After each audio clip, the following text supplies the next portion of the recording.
वसुदेवाची मूर्ती आहे. कृष्ण वसुदेवाच्या मांडीवर बसलेला आहे. या पितळी भांड्याला खालच्या बाजूने एक भोक आहे पूर्णपणे. पण या पितळी भांड्यामध्ये जर का आपण आता पाणी भरलं तर काय होतं बघा. आता हे त्याच्यामध्ये पाणी टाकतात. आता काहीही ते पाणी थेंबर सुद्धा खाली जात नाहीये.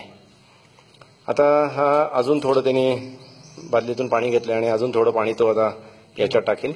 आणि ज्या क्षणी या कृष्णाच्या मूर्तीच्या पायाला पाणी लागेल, उदाहरणार्थ असं आता लागलं, पाय पाण्यात बुडले की लगेचच ही पाण्याची धार खालून पडायला सुरुवात होते. त्याच्या आधी हे पाणी पडत नाही. आणि आता हे पाणी जरी त्या पायाच्या पातळीच्या खाली गेलं तरी सुद्धा हे पाणी थांबत नाही.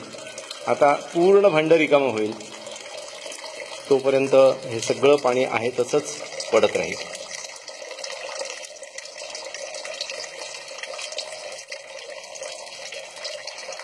आधी आम्हाला वाटत होतं की ती कृष्णाची मूर्ती ती हलणारी आहे, त्याच्यात त्यांनी काही केलंय का.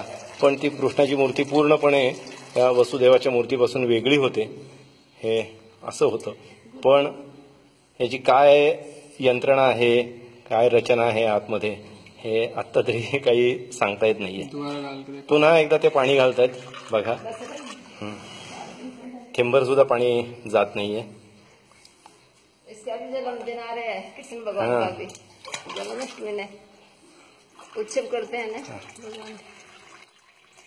अजूनही पाणी पायाला लागलं रे लागलं की पाणी पडायला सुरुवात होते. आणि आपल्याला असं वाटेल की पायाच्या पातळीच्या खाली गेलं पाणी की ते थांबेल. पण आता तसं होत नाही. आता हे पाणी पूर्ण संपल्यानंतरच, भांडं रिकामं झाल्यानंतरच ही धार पाण्याची जी आहे ती थांबेल.